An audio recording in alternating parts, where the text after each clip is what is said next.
जय हिंद दोस्तों। जैसा कि आज हम देखेंगे 28 मार्च के जो फर्स्ट और सेकंड शिफ्ट में जितने भी क्वेश्चन हुए उन पर डिस्कस करेंगे, उनको हम सॉल्व करेंगे। तो देखिए यहाँ पर क्वेश्चन है हमारा, पहला क्वेश्चन है, एक पंक्ति में 4 छात्र हैं, प्रथम 3 की औसत आयु कितनी है? 21 वर्ष है। 21 वर्ष है और अंतिम 3 की औसत आयु 20 वर्ष है एवं पहले छात्र की उम्र 26 वर्ष है। तो अंतिम छात्र की उम्र क्या होगी? क्लियर। तो देखिए अंतिम छात्र की उम्र हमसे पूछी गई है। तो पहले बताओ कितने छात्र हैं? 1 2 3 4 या ABCD 4 छात्र हैं। क्लियर। तो उन्होंने बोला कि प्रथम 3 की औसत आयु, तो प्रथम 3 कौन कौन है? ABC, इनकी औसत आयु कितनी है? 21 वर्ष। तो 21 दिया कितना हो जाएगा? 63 वर्ष। यहाँ तक कोई दिक्कत? यानी तीनों की उम्र का योग कितना हो जाएगा? 63 वर्ष। इसमें से हमसे बोला गया कि जिसमें पहले छात्र की उम्र यानी ए की उम्र कितनी है? तो ए की उम्र है 26 वर्ष। यहाँ पर हम ए की उम्र माइनस कर देंगे तो हमें BC की पता चल जाएगी। तो ए की उम्र कितनी है? 26। तो 26 माइनस करेंगे तो यहाँ पर B और C की उम्र हमें पता चल जाएगी कितनी है। तो 13 में से 6 गया, 7 बचा। ठीक है, 6 में से 3 गया, 3। यानी B और C की जो उम्र है वो कितने वर्ष है? 37 वर्ष है। इसके बाद हमसे क्या बोला गया? और अंतिम 3 की औसत आयु, यानी अंतिम 3 कौन है? तो अंतिम 3 है B, C और D। तो B, C और D को देखें तो B, C और D की औसत आयु कितनी है? 20 वर्ष है। इनका योग कितना होगा? 20 दिया 60 वर्ष। इतना क्लियर? यहाँ तक कोई दिक्कत? तो B, C, D की उम्र क्या होगी? अंतिम 3 की उम्र, औसत उम्र है 20 वर्ष, टोटल उम्र हो जाएगी 60 वर्ष। उन्होंने हमसे पूछा है तो अंतिम छात्र की उम्र, अंतिम छात्र यानी किसकी उम्र पूछी गई है? हमसे पूछी गई है डी की उम्र। तो देखिए यहाँ पर डी की उम्र हम बहुत आसानी से बता सकते हैं, क्योंकि हमें बी और सी की उम्र पता है कितनी? 37 वर्ष। टोटल उम्र कितनी है तीनों की? बी सी डी की 60 वर्ष। तो हम यहाँ से बी और सी की उम्र माइनस कर देंगे। तो बी और सी में से कितनी घटा देंगे हम? BCD में से 37 उम्र घटा देंगे, यानी बचेगी किसकी? डी की। तो हमें पता चल जाएगी। 10 में से 3 गया, 7 गया, 3 बचा। 6 में से 4 गया, 2। यानी डी की उम्र कितनी है? तो डी की उम्र 23 वर्ष। यही हमारा क्या आ जाएगा? आंसर। क्लियर? समझ में आया? कोई दिक्कत परेशानी? तो देख कितना आसान क्वेश्चन था। बस क्वेश्चन को पढ़ना, थोड़ा सा समझने की कोशिश करना। इसके बाद अगले क्वेश्चन पे चलते हैं। अगला क्वेश्चन था, चक्रवृद्धि ब्याज पर कोई राशि 4 वर्ष में कितनी हो जाती है? 2 गुनी। कितने वर्ष में? 4 वर्ष में 2 गुनी हो जाती है। तो वह 32 गुनी होने में कितना समय लेगी? तो देखें बिल्कुल आसान क्वेश्चन है। हमें क्या करना है? यहाँ पर देखना है कि कोई धनराशि 4 ईयर यानी 4 वर्ष में कितनी होती है? 2 गुनी। यहाँ तक कोई दिक्कत? इसके बाद हमें देखना है 4 वर्ष में तो 2 गुनी हो रही है, तो 32 गुनी होने में कितना समय लेगी? तो देखें 32 गुनी होने में कितना समय लेगी? तो 32 कब होता है? जब 2 के ऊपर कितने की पावर हो? 5 की पावर हो। क्लियर? तो यहाँ पर हम देखेंगे 2 के ऊपर कितने की पावर है? 5 की पावर। बस इतना अपन को करना है। जब 2 के ऊपर 5 की पावर है तो इस 4 वर्ष का हम सीधा कर देंगे गुणा। यानी 4 वर्ष में दुगनी होती है, तो 32 गुनी होने में कितना समय लगेगा? तो 4 पंचे 20, यानी कितना आ जाएगा? 20 वर्ष या 20 ईयर। और ये हमारा क्या आ जाएगा? आंसर। यहाँ तक कोई दिक्कत परेशानी? तो देखिए कितना आसान तरीके से हम इसे सॉल्व कर सकते थे। तो 4 वर्ष में दुगनी होती है, तो 20 वर्ष में कितनी गुनी हो जाएगी? 32 गुनी। इसके बाद अगले क्वेश्चन पे चलते हैं। अगला क्वेश्चन था, 3 व्यक्तियों की क्षमता का अनुपात 2:3:4 है। यदि तीनों मिलकर 6 दिन में काम को कर सकते हैं तो पहला व्यक्ति उसी काम का 20% कितने दिन में करेगा? तो देखिए बिल्कुल आसान तरीके से इसे हम सॉल्व करेंगे। तो हमसे बोला गया है 3 व्यक्ति हैं। कौन कौन? तीनों व्यक्तियों की क्षमता का अनुपात कितना है? 2:3:4, यानी 2:3:4। तो यहाँ पर बिल्कुल आसानी से हम इसे करेंगे कि इनकी क्षमता का अनुपात है 2, 3 और 4। मान के चलो वो व्यक्ति कौन कौन है? तो पहले अपन क्या कर रहे हैं? मान के चलो वो व्यक्ति ABC है। इतना क्लियर? ABC, इनकी क्षमता का अनुपात है 2:3:4। यहाँ तक कोई दिक्कत? जब 2, 3, 4 इनकी क्षमता का अनुपात है तो हमें देखना है कि 6 दिन में, तीनों मिलकर 6 दिन में, यानी तीनों मिलकर, तीनों की क्षमता कितनी है, 4 3 7 और 2 9, यानी 9, और 6 दिन जब काम करेंगे तो कितना काम करेंगे वो, 54 काम, यानी 54 काम हो चुका होगा। अब हमसे क्या पूछा गया है, तो हमसे बोला है उसी काम का 20%, तो पहला व्यक्ति, उन्होंने बोला पहला व्यक्ति उसी काम का 20%, तो देखिए इस काम का 20% कितना होगा, तो इस काम का 20% निकालोगे आप, यानी 1/5, ठीक है। 20% के लिए अपन फ्रैक्शन क्या पढ़ते हैं, 1/5, तो अपन सीधा सीधा निकाल दे रहे हैं। और किससे कराना है वो काम, तो उन्होंने पूछा है, कहा है हमसे कि पहले व्यक्ति से, यानी पहला व्यक्ति उस काम को करेगा। तो क्लियर, तो यहाँ पर टोटल काम कितना है, 54, पहला व्यक्ति काम कितना करता है, 2, और 20% यानी 1/5। जब हम इसे सॉल्व करेंगे भाई साहब, तो ये सॉल्व होगा, तो देखें 5 दूनी 10, तो ये हो जाएगा 54/10, और 10 से कैंसिल करेंगे तो कितना आ जाएगा, 5.4, यानी 5.4 दिन। इसका जो राइट आंसर आएगा वो कितना आएगा, 5.4 दिन। समझ में आया, कोई दिक्कत परेशानी, कहीं से भी प्रॉब्लम हो आप बता सकते हैं, किसी भी प्रकार से। और जिन लोगों को, अभी बहुत से लोगों की शिकायत है, ठीक है, कुछ लोग ऑनलाइन का बोल रहे हैं कि सर ऑनलाइन ऐप की क्या आपकी फ़ीस रहेगी, क्या कुछ रहेगा, तो ऑनलाइन की ऐप की हमारी जो फीस रहेगी 299 या 499 पूरे कोर्स की, और जो कोर्स रहेगा वो 1 साल के लिए वैलिड रहेगा, 1 साल की वैलिडिटी रहेगी। ये आपको जो पढ़ाया जाएगा, ठीक है, जो आपको मैथ्स पढ़ाई जाएगी वो CGL लेवल की होगी, अर्थमेटिक टू एडवांस दोनों रहेगी, और मेंस और प्री दोनों की रहेगी। तीसरी बात, आपके लिए जब स्पेशल बैच अभी कांस्टेबल की जैसे भर्ती आएगी, तो उसके लिए आपको अलग अलग टीचर्स रहेंगे सभी प्रकार से, ठीक है। उनकी फ़ीस भी बहुत कम रहेगी, इतनी ज़्यादा बिल्कुल हाई नहीं रहेगी, ठीक है। हमने जो सोचा है बिल्कुल नॉर्मल लेवल पे आपकी फ़ीस को रखा जाएगा। और जैसा कि कल एक सतना से, शायद मुरैना से एक सर का मैसेज आया था, तो उनका प्री और मेंस क्वालिफाई है, अगर वो अपने साथ जोड़ते हैं तो जल्दी हम फिर MPPSC का भी बैच बना देंगे। क्लियर, तो उन्होंने अच्छे लेवल पे उन्होंने पढ़ाई की, उनका भी अच्छा सिलेक्शन हुआ, ठीक है। तो बस इंटरव्यू वगैरह की प्रॉब्लम होगी, तो वो भी अपने साथ जुड़ेंगे, ठीक है। तो देखते हैं जैसा भी होगा। बाकी अभी फ़िलहाल तो ऐप नहीं है, लेकिन ऐप अप्रैल या मई तक फाइनली आ जाएगा। क्लियर, इसके बाद अगले क्वेश्चन पे चलते हैं। अगला क्वेश्चन है, 1000 से 10,000 के बीच ऐसी कितनी संख्याएं जो 7 से विभाजित होंगी। तो देखिए बिल्कुल आसान क्वेश्चन है। उन्होंने हमसे बोला कि 1000 से 10,000, तो पहले अपन निकाल दो 10,000 तक, ठीक है। तो 10,000 तक ऐसी कितनी संख्या जो 7 से विभाजित होंगी। तो ये विभाज्यता का नियम आपको बताया अपन ने, बहुत आसानी से पढ़ा था, क्लास में ऑफलाइन भी पढ़ा था, ऑनलाइन शायद अभी नहीं पढ़ा है। तो ऑनलाइन इन जो अपनी 27 अप्रैल को लास्ट पेपर होगा, उसके बाद हम टॉपिक्स डालना वापस चालू कर देंगे। क्लियर, तो देखिए 7 से कैंसिल करेंगे तो 7 एकम 7, कितना बचा 3, ठीक है। 7 चौके 28 बचा 2, 7 दूनी 14 बचा 6, 7 8 56, यानी 1428 ऐसी संख्या है जो 10,000 से 10,000 तक है, ऐसी संख्या जो 7 से डिवाइड होंगी। अब बात आती है कि 1000 से, तो 1000 तक की निकाल के अपन माइनस कर दे रहे हैं। क्लियर, तो 1000 तक की निकाल ले रहे हैं, तो माइनस कर देंगे 1000/7, 7 से कैंसिल किया तो 7 एकम 7 बचा कितना 3, 7 चौके 28 बचा 2, ठीक है। तो हो जाएगा 7 दूनी 14, यहाँ तक कोई दिक्कत। 7 एकम 7 बचा 3, 7 चौके 28 बचा 2, 7 दूनी 14, यानी 142 संख्याएं ऐसी हैं जो कि 1000 तक डिवाइड होंगी। इनमें से माइनस कर तो हमें पूरा पता चल जाएगा।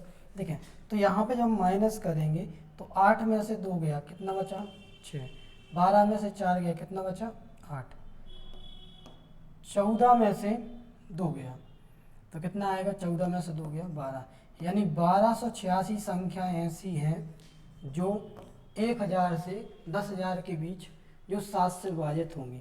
क्लियर, यहाँ तक कोई दिक्कत परेशानी, ठीक है। तो देखिए कितना आसान क्वेश्चन था, और ऐसे कई क्वेश्चन हैं जो हम बहुत आसानी से नहीं करते हैं।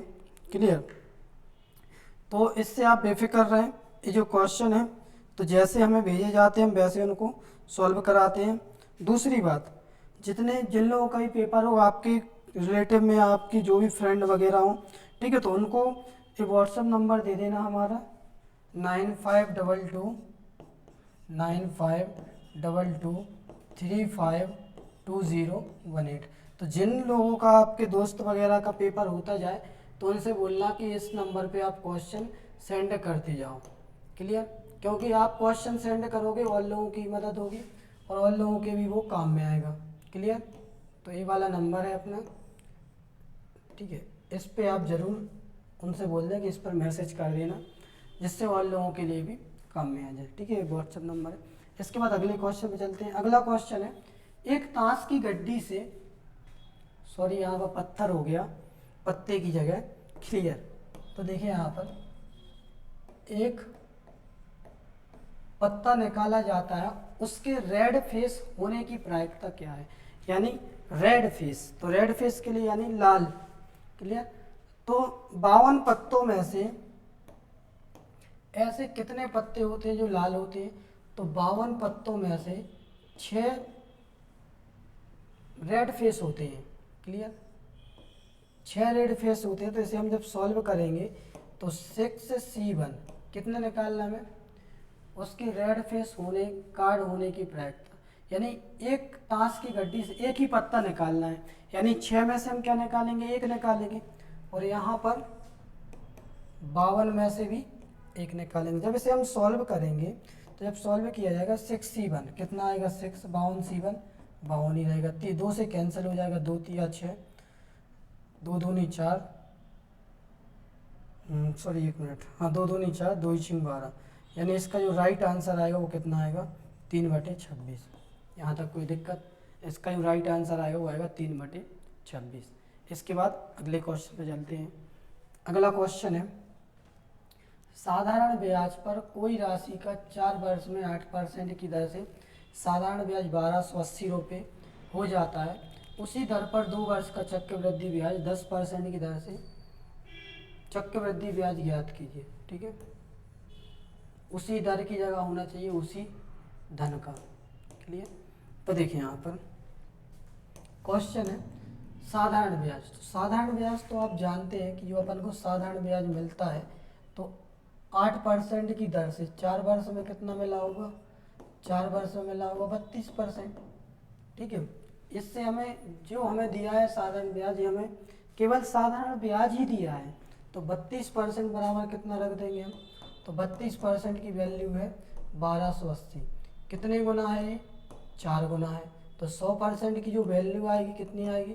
तो इसे सॉरी 40 गुना है, तो इसे भी कितना कर देंगे? 40 गुना। यानी जो मूलधन है वो कितना है? 4000। यहाँ तक कोई दिक्कत परेशानी? यानी मूलधन हमें पता चल गया। तो मूलधन कितना आ गया? 4000। अब हमसे क्या बोला गया? हमसे बोला गया है 10% की दर से 2 वर्ष का चक्रवृद्धि ब्याज, यानी रेट रखना है 10%, टाइम रखना है 2 वर्ष। क्लियर? और 2 वर्ष, तो हमें कितना मिलेगा ब्याज? हमें मिलेगा 21%। यहाँ तक कोई दिक्कत? 21% ब्याज मिलेगा उसी धन पर 10% की दर से 2 वर्षों में। क्लियर? तो यहाँ पर इसका 21% निकालोगे जवाब तो कितना आएगा? 4000 का 21% निकालोगे तो सीधा निकाल सकते हो 21 चौके 84, या फिर बटे में 100 करोगे तो 21 चौके 84, यानी कितना मिलेगा चक्रवृद्धि ब्याज? तो चक्रवृद्धि ब्याज मिलेगा भाई साहब हमें 840 रुपये। यहाँ तक कोई दिक्कत? और यही हमारा क्या था? आंसर था। यानी कि हमें चक्रवृद्धि ब्याज मिलेगा कितने रुपये मिलेगा? 840 रुपये। यहाँ तक कोई दिक्कत परेशानी? इसके बाद अगले क्वेश्चन पे चलते हैं। अगला क्वेश्चन है, एक रेलगाड़ी जिसकी औसत चाल 80 किलोमीटर प्रति घंटे से चलती है तथा रुक रुक कर चलने के कारण उसकी औसत चाल 72 किलोमीटर प्रति घंटे हो जाती है, तो प्रति घंटे कितने मिनट ट्रेन रुकती है? तो देखिए बिल्कुल आसान क्वेश्चन है। उन्होंने हमसे बोला कि एक ट्रेन है, ट्रेन की जो चाल थी वो कितनी थी? 80 किलोमीटर प्रति घंटे थी, लेकिन रुक रुक के चलने के कारण उसकी जो स्पीड हो गई वो हो गई 72 किलोमीटर प्रति घंटे। यानी कि जो कम हो रही है, कितनी कम हो रही है? तो यहाँ पर 8 कम हो रही है। तो यहाँ पर 1 घंटे में कितने मिनट होते हैं? 60 मिनट होते हैं। तो यहाँ पर हम देखें कितनी हो रही है इसकी 1/10 या फिर कितना 10%। तो इसे भी हम कितना कम कर देंगे 10%, यानी अब 10% करेंगे तो कितना आ जाएगा 54। और इसका 10% होता कितना है, तो इसका जो 10% होता है 6। Clear, 6 minute. और यही हमारा क्या आ जाएगा आंसर, यानी 6 मिनट रुकती है और यही हमारा क्या हो जाएगा आंसर। यानी 1 घंटे में कितने मिनट रुकती है वो ट्रेन, तो 1 घंटे में रुकती है 6 मिनट। क्लियर, समझ में आया, कोई दिक्कत परेशानी? तो देखिए कितने आसान से ये क्वेश्चन होते हैं। इसके बाद अगले क्वेश्चन पे चलते हैं। अगला क्वेश्चन है, एक परिवार अपनी मासिक आय का 8% दान पर खर्च करता है। एक विशेष महीने में परिवार ने दान पर 1200 रुपये खर्च किए। उस महीने में परिवार की आय कितनी थी? तो देखिए बिल्कुल आसान क्वेश्चन है, आप देख लीजिए और करने की कोशिश करिए, फिर अपन करते हैं इसको। क्लियर, तो सीधा सीधा 12% के बराबर रख दो तो आंसर अपन को प्राप्त हो जाएगा। क्लियर,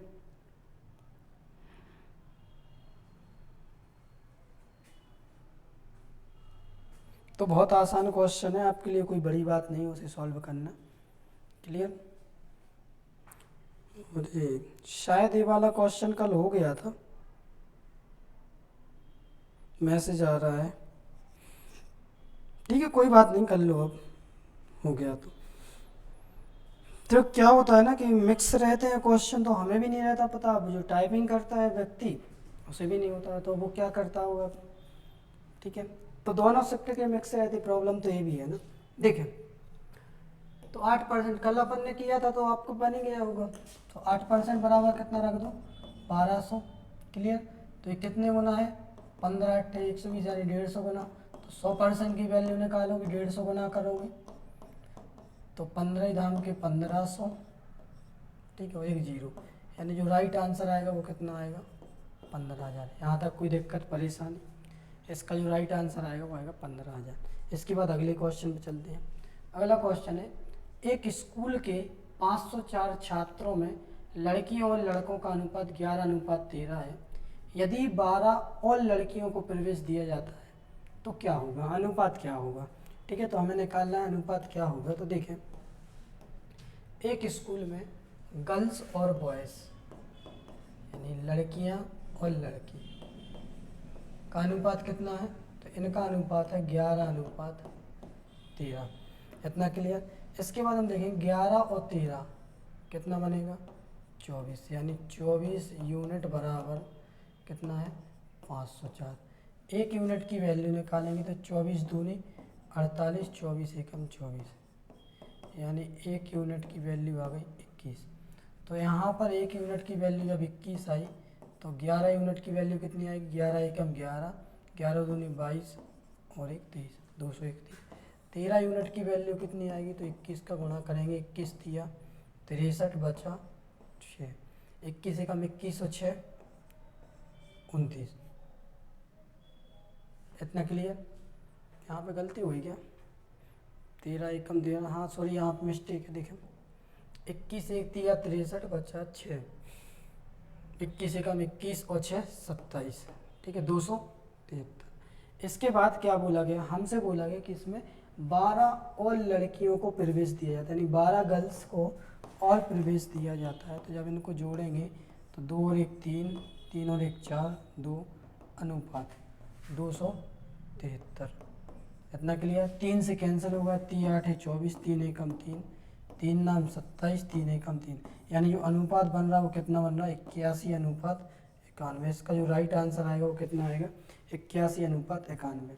यहाँ तक कोई दिक्कत परेशानी? इसका जो राइट आंसर आएगा वो आएगा 81:91। इसके बाद अगले क्वेश्चन पे चलते हैं। अगला क्वेश्चन है, कार की गति बस की गति से 1.5 गुना है। यदि कार की चाल यदि कार की चाल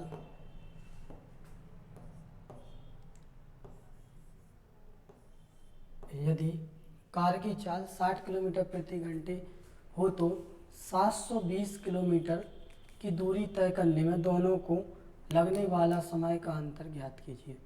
तो देखिए बिल्कुल आसान क्वेश्चन है। यहाँ पे हमसे क्या बोला कि जो कार है ना वो बस की गति से कितनी गुना ज़्यादा है, 1.5 गुना ज़्यादा है। ठीक है, ये बस है और बस की गति से कितने गुना ज़्यादा है, 1.5 गुना ज़्यादा है। किसकी गति, कार की गति, ठीक है। तो यहाँ पे कार की गति से हम बस की गति निकाल लेंगे, तो ये जो 1.5 गुनी है ना बस की, सॉरी कार की, तो यहाँ पर बस के साथ इसे ऐड कर देंगे। देखो क्वेश्चन में बोला गया, तो ये हो जाएगी बस की गति से कितनी गुना ज़्यादा है, 1.5 गुना। किसकी गति है, कार की। क्लियर।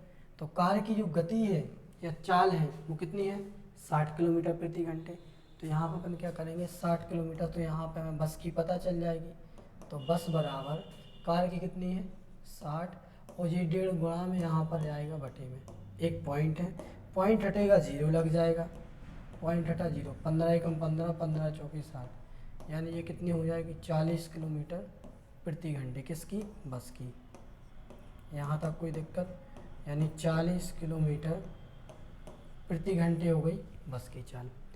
अब देखें यहाँ पर उन्होंने हमसे पूछा है कुल दूरी कितनी तय करनी है, तो कुल दूरी करनी है 720 किलोमीटर।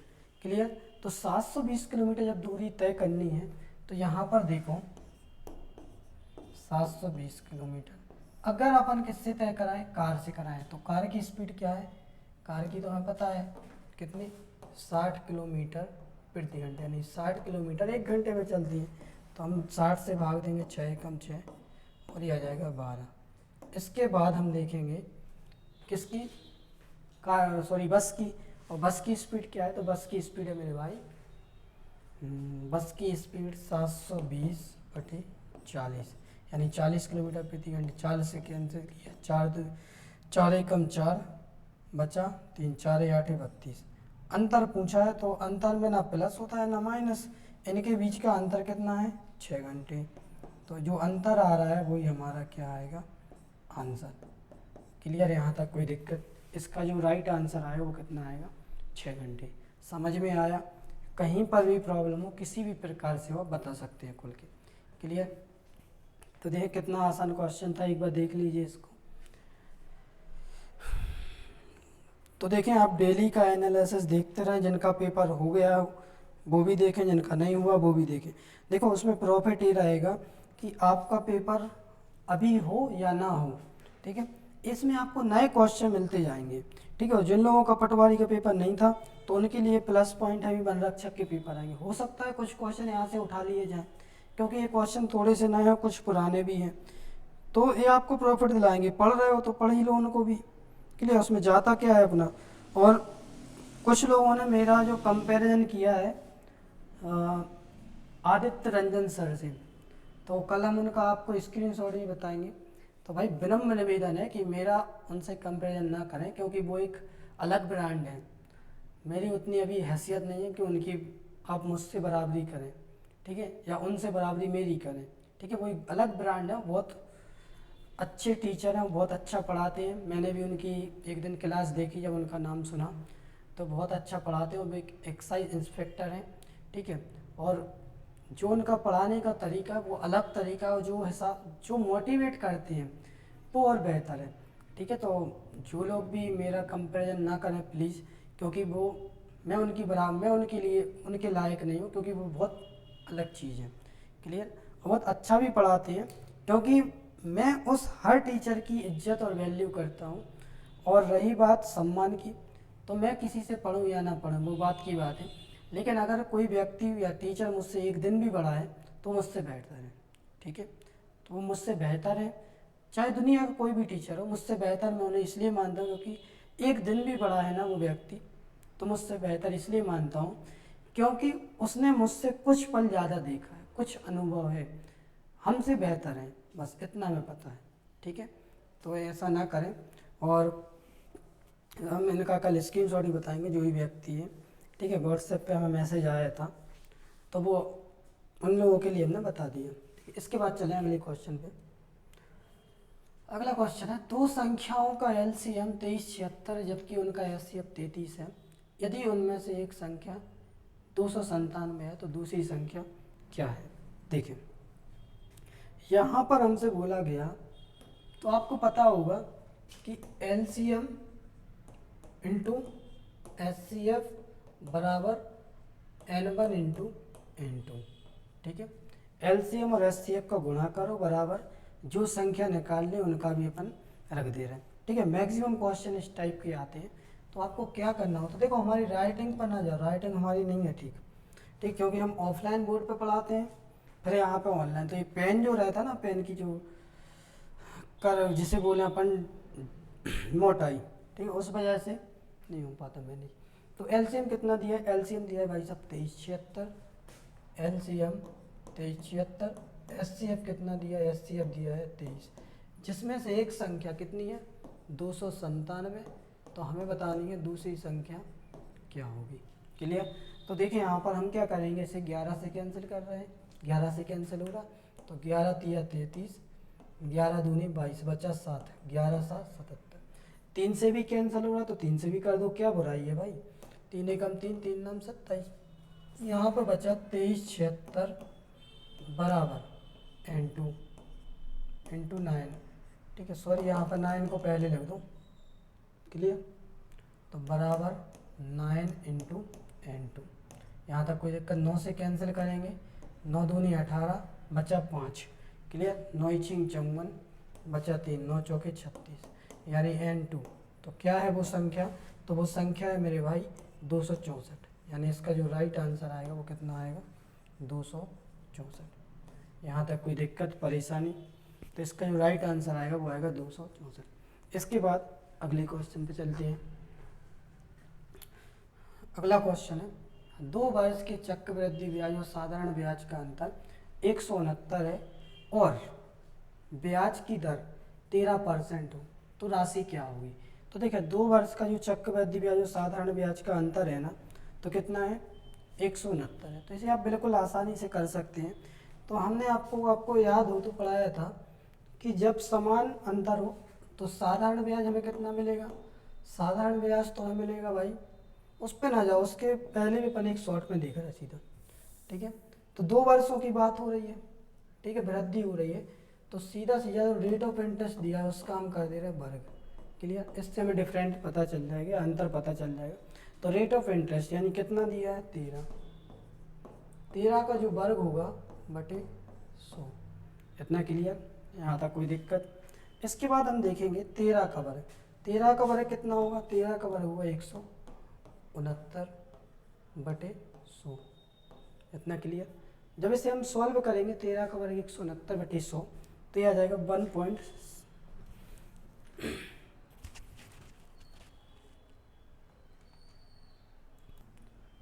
तो देखिए जब हम इसे सॉल्व करेंगे तो कितना आएगा 1.69, यानी 1.69 ये उसका अंतर होगा। क्लियर। जब ये उसका अंतर होगा तो कितने हम उसके बराबर रख देंगे 1.69 बराबर 169। क्लियर। तो हमें क्या निकालना है, तो हमें वो राशि निकालना है, तो राशि हम निकाल सकते हैं, यानी यहाँ पे आप क्या रख दो, परसेंट ही रख दो। क्लियर। यहाँ पर परसेंट कर दो और यहाँ पर 1.69। तो देखिए हमें 100% की वैल्यू निकालनी है, तो हम क्या करेंगे 169 में 1.69 से भाग देंगे, इंटू कर देंगे 100, इतना। क्लियर। पॉइंट हटाया, जीरो लगाया, 169 एकम 169 10, और 10 का गुणा कर देंगे 100 में, इतना। क्लियर। जब इसका 10 का गुणा करेंगे तो कितना आ जाएगा 1000, यानी जो राइट आंसर आएगा वो कितना आएगा 1000 रुपये। यहाँ तक कोई दिक्कत परेशानी, तो इसका जो राइट आंसर आएगा वो आएगा 1000। तो देखें कितने आसान क्वेश्चन थे। अब एक क्वेश्चन टाइप नहीं हो पाया लेकिन वो आया था, तो देख लें। अभी तो एक और है ना, और भी है ना, चलो देखें इस क्वेश्चन को। 4000 में 2 वस्तुओं को बेचा जाता है, एक पर 25% का लाभ होता है, तो कितने परसेंट की हानि पर बेचा जाए, ना तो लाभ हो और ना ही हानि हो। तो देखें एक बार पढ़ लीजिए इसे, फिर अपन इसे सॉल्व करते हैं। और एक चीज़ और है ना कि आप ना बिल्कुल प्रैक्टिस इतनी करो, जितने भी ज़्यादा क्वेश्चन लगाओ उतनी ज़्यादा स्पीड आएगी। क्लियर। तो कोशिश ये करो कि क्वेश्चन ज़्यादा से ज़्यादा लगाओ और फिर स्पीड आने लगती है। क्लियर। अचानक से कहीं से नहीं आती, आपको उसमें मेहनत करनी पड़ेगी। क्लियर। जितनी आप मेहनत करो फिर स्पीड आती है। और जैसे इसमें ये समाप्त हुआ ना, तो इसके बाद अपन पढ़ेंगे, इससे क्या बोलते, वन रक्षक का पेपर आएगा फॉरेस्ट वाला, तो उसे कवर करके चलेंगे। क्लियर। तो देखें क्या बोला गया उन्होंने कि 4000 में 2 वस्तुओं को बेचा जाता है, एक पर 25% का लाभ होता है, तो कितने प्रतिशत की हानि पर बेचा जाए कि ना तो लाभ हो ना ही हानि हो। तो देखिए बिल्कुल आसान सी भाषा में अपन क्या करेंगे, 25%। तो 25% के लिए क्या लिखते हैं अपन, 1/4। तो उन्होंने बोला 25% के लाभ पर बेचा जाता है। ठीक है, तो पहली बार अपन बेचेंगे, फर्स्ट टाइम बेचेंगे, तो क्या करेंगे यहाँ पर 25%, यानी वो 4 की थी कॉस्ट प्राइस, हमने बेच कितने में दी, 5 में दी। इसके बाद हमसे बोला गया सेकेंड टाइम हम क्या करेंगे, तो सेकेंड टाइम तो क्या करेंगे कि जो हमें ना तो लाभ चाहिए ना ही हानि, तो दूसरे को कितने पर प्रतिशत की हानि पर बेचा जाए, तो उतनी ही हानि होनी चाहिए। तो हमें कितने का लाभ हुआ था, 1 का लाभ हुआ, तो उतने की ही हानि होनी चाहिए, यानी 5 की थी, फिर हमने कितने में बेच दी, 4 में बेच दी। ठीक है, तो उन्होंने पूछा कि कितनी हानि पर बेचा जाए, ठीक है, कितने प्रतिशत की हानि पर, तो 5 पे निकाल दो 4, तो कितना कम हो रहा है, 1, तो 5 का 1 कितने परसेंट, इसे आप जानते हैं कितना परसेंट है, 20%। तो 5 दूनी 10, यानी कितना आ जाएगा, 20%। यहाँ तक कोई दिक्कत, इसका जो राइट आंसर आएगा वो आएगा 20%। ठीक है, तो देखिए कितना आसान सा क्वेश्चन था। इसके बाद अगले क्वेश्चन में चलते हैं। तो देखिए एक क्वेश्चन जो था वो टाइप नहीं हो पाया, लेकिन आपको वैसा करा दे रहे हैं। तो देखिए क्वेश्चन था अंडर रूट 12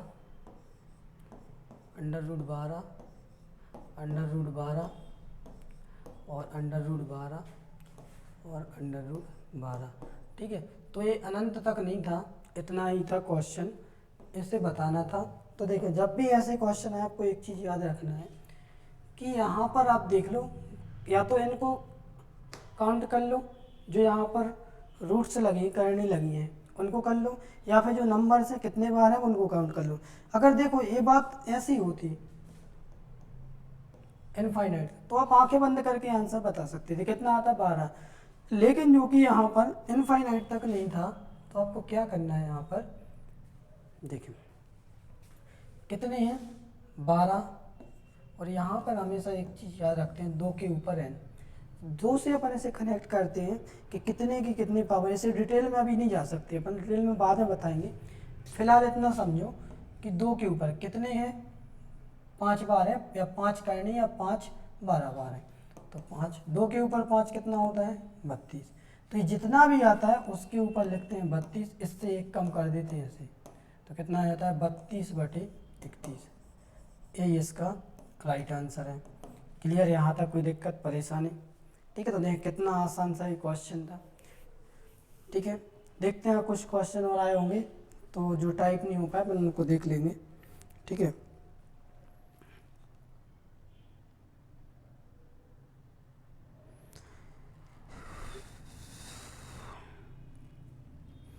सिंप्लीफिकेशन के आ ही रहे हैं तो आप लगाते जाना। हम आपको पहले बता चुके कि हम वही क्वेश्चन कराते हैं जो थोड़े हट के आए उस दिन। ठीक है, सेम क्वेश्चन आता है, हम इसलिए नहीं कराते क्योंकि उसमें आपका भी टाइम वेस्ट होता है और इतना टाइम रहता नहीं कि 1 घंटे में इतनी जल्दी अपन क्वेश्चनों को कर पाए। क्लियर। एक क्वेश्चन सर्वसमीका को लेके था। क्लियर, तो वो भी देख लीजिए, वैसे बन जाएगा आपसे 3x। चलो देख लो, देखिए यहाँ पर क्वेश्चन था 3x + 4y बराबर 10, फिर था -x + 2y बराबर 0। तो यहाँ पर पूछा गया था, तो a और b का मान बताना था कि a और b का मान क्या होगा। हल a b है, तो इसमें बोला गया था हल ए बी है, तो a + b क्या होगा। क्लियर, हमसे ये पूछा गया था, तो इसे अपन क्या कर सकते हैं, बिल्कुल आसानी से सॉल्व करेंगे। तो देखो आपको गुणा करना तो लगभग आते ही है, आपने पढ़ा है ना विलोपन विधि वाला नियम, तो यहाँ पे बस विलोपन विधि वाला नियम लगा दो। क्या करेंगे हम यहाँ पर समीकरण 1 लेते थे बड़ी स्टाइल में, समीकरण 2 लेते थे, यहाँ पर x था तो इसका तो कोई गुणा करने का मतलब ही नहीं रहेगा यहाँ पर, लेकिन हम क्या करेंगे 3 का गुणा कर देंगे तो ये बन जाएगा 3x, ये बन जाएगा 6y। जब इसे सॉल्व करेंगे तो ये तो कैंसिल हो जाएगा प्लस माइनस का, फिर 4 और 6 10y और ये हुए 10, तो y बराबर कितना आ गया 1। और जब y बराबर 1 आ गया तो यहाँ पर जब अपन वैल्यू रखेंगे तो देखें 3x प्लस y का मान कितना आया 1, तो 4 बराबर 10, ये प्लस का उस साइड हो जाएगा माइनस का, 3x बराबर 10 में से 4 गया कितना बचा 6, और जब 10 में से 4 गया 6 बचा, 3 एकम 3, 3 दूनी 6, तो x की वैल्यू क्या आ गई, तो x की वैल्यू आ गई 2, यानी x की वैल्यू कितनी आ गई 2। उन्होंने हमसे पूछा क्या था, तो हमसे पूछा था a प्लस बी, तो a प्लस बी यानी कितना करेंगे अपन 1 प्लस 2, तो कितना आ जाएगा 3। इसका जो राइट आंसर था वो कितना था 3। यहाँ तक कोई दिक्कत परेशानी, ठीक है, तो इसका जो राइट आंसर आना था वो कितना आना था 3। ठीक है, तो ऐसे कई प्रकार के क्वेश्चन आ रहे हैं। उसके बाद अपन कल मिलेंगे, कल नए क्वेश्चंस के साथ, ठीक है, कल के जो अपडेटेड रहेंगे उनके साथ मिलेंगे। Thank you. इसके बाद देखते हैं।